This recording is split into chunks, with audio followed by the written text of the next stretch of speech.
Hey, what's up? This is Justin from Wild Rock Outfitters, and today we're going to be looking at the Yeti cooler and how to pack it efficiently. There's a couple different steps you can take when filling your cooler. Obviously, ice is important, whether you're using the ice packs or just crushed ice. There's definitely good ways to do it and bad ways to do it. So starting off, what we're going to do is we're going to create a nice kind of shield from the actual cooler to your materials using these guys here.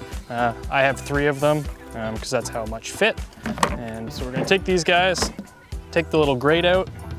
We're gonna put one down at the bottom here, one along the side, and one along the other side. Now that you have kind of like a nice base there, you can go ahead and put all your camping ice cream just on the inside, just like that. Now that you've got all your ice cream in the cooler with your ice packs, what you're gonna wanna do is take some dish towels or some paper, and you're gonna wanna fill up the negative space. And what that will do is it'll take all the extra air and kind of eliminate it and fill it up. So it takes less work for the ice packs to actually make the space colder. And we'll close it up just like that.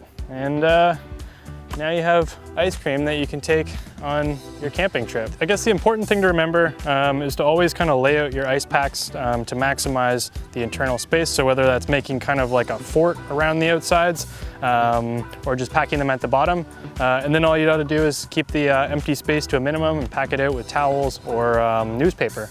And you should have cold ice cream for the rest of your camping trip.